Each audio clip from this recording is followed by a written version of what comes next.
الشیطان الرجیم بسم اللہ الرحمن الرحیم وَأَنزَلْنَا مِنَ السَّمَاءِ مَاءً طَهُورًا۔ انسان کی زندگی کی بقا کے لیے اللہ پاک نے پانی رکھا ہے، اور پانی اتنا زیادہ ضروری ہے کہ بغیر پانی کے انسان جی نہیں سکتا، اسی لیے ڈائریکٹ اللہ نے نظام چلایا ہے۔ اور کیا کہا؟ وَأَنزَلْنَا مِنَ السَّمَاءِ مَاءً طَهُورًا، ہم تمہیں پاک پانی دیں گے۔ رب جو دیتا ہے نا وہ پاکی دیتا ہے، پیور دیتا ہے، رب پیور دیتا ہے بالکل۔ وہ تو ہم ہیں کہ چند کھوٹے سکوں کے نفعوں کے خاطر ہم اس میں ملاوٹ کر دیتے ہیں۔ دودھ کے بارے میں کیا کہا؟ نُسْقِيكُم مِّمَّا فِي بُطُونِهِ خالصۃ سائغۃ للشاربین، بالکل پیور دودھ ہم دیں گے۔ رب ہمیں پیور چیز دیتا ہے۔ اچھا، پانی کی بہت زیادہ ضرورت ہوتی ہے، اسی لیے جب مکہ میں قحط پڑتا تو خواجہ ابو طالب اللہ کے رسول کی ذات اقدس کو لے جاتے، ایک شعر پڑھتے اور ان کے ذریعے اللہ سے دعا کرتے، کیونکہ اللہ کو تو مانتے تھے نا، یہ کافر نہیں تھے، یہ مشرک تھے، اللہ کی ذات و صفات میں شریک ٹھہراتے تھے۔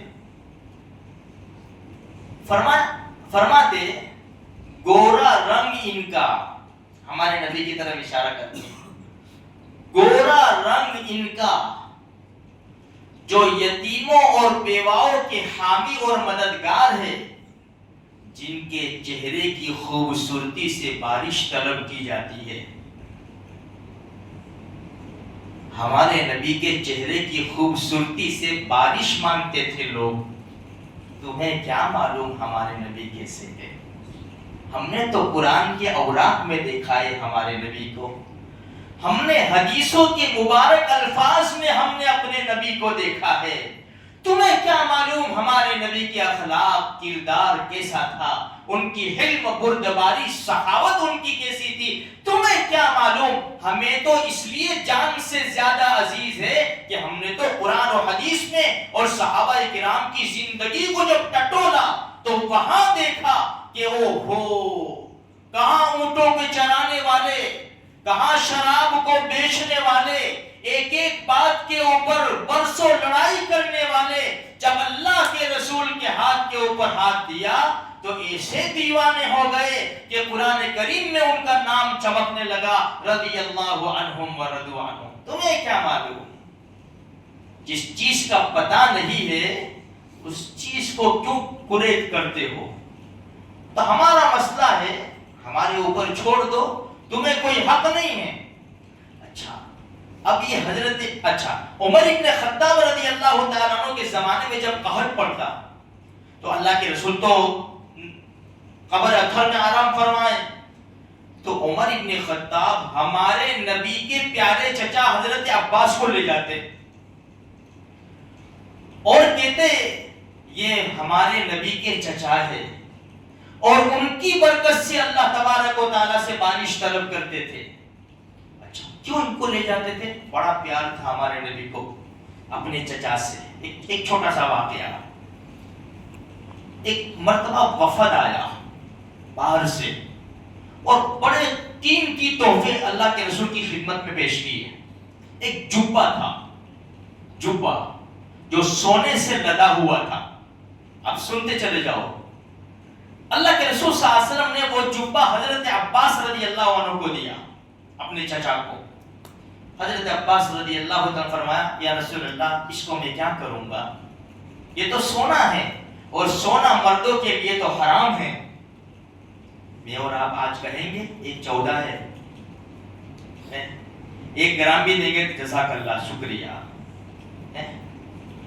بڑے بھولے بھالے عجیب لوگ تھے، دنیا کی کوئی تمنا ان کو نہیں تھی میرے بھائی۔ یا رسول اس کو کیا کروں گا؟ ہمارے نبی نے راستہ بتایا، ایسا کرے اس میں سے سونا الگ کرے، جبے میں سے اپنے گھر کی مستورات کے زیورات بنوا لے اور جبہ بیچ کر کسی کام میں لے آوے۔ حضرت عباس رضی اللہ تعالیٰ عنہ جو تاجر تھے، کپڑے اور عطر کی تجارت کرتے تھے، بہت بڑا بزنس تھا ان کا۔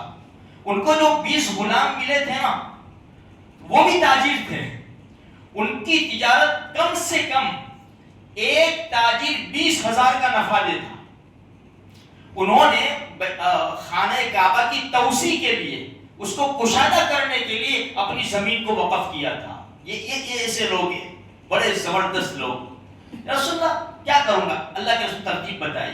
خیر گھر گئے، پھر دماغ چلایا اور یہودی کے پاس گئے اور جبہ بتایا بیچنا ہے مجھے. بات چیت ہوئی. میرے بھائیوں کان کھڑے ہو جائیں گے، 1400 سال پہلے کی بات ہے. 8,000 درہم میں وہ جبہ بیچا. کتنے؟ آج حساب لگاؤ نا، آج تو ایک درہم کے 23 روپے لگاؤ. اس زمانے میں دینار سونے کے سکے کو کہتے تھے اور درہم چاندی کے سکے کو کہتے تھے. تو 8,000 درہم کے اندر وہ جبہ بیچا. اتنا قیمتی جبہ تھا میرے بھائیوں، جو اللہ کے رسول صلی اللہ علیہ وسلم کو لوگ اتنے قیمتی تحائف دیتے تھے. کیوں دیتے تھے؟ انسان کسی کو تحفہ گفٹ قیمتی سے قیمتی کب دے گا؟ جب اس سے محبت ہوگی. اللہ کے رسول سے سب نے محبت کی ہے، اور جس نے بھی محبت کی ہے میرے بھائیوں وہ کامیاب ہوتے چلے گئے. اور جس نے ہمارے نبی کو تکلیف پہنچائی ہے اللہ نے ان کو دنیا میں بھی ذلیل و رسوا کیا ہے، اور آخرت میں بھی ان کو ذلت و رسوائی والا عذاب ہوگا. اللہ تبارک و تعالیٰ مجھے آپ کو سارے مسلمانوں کو اپنے نبی کی سچی محبت نصیب فرمائے.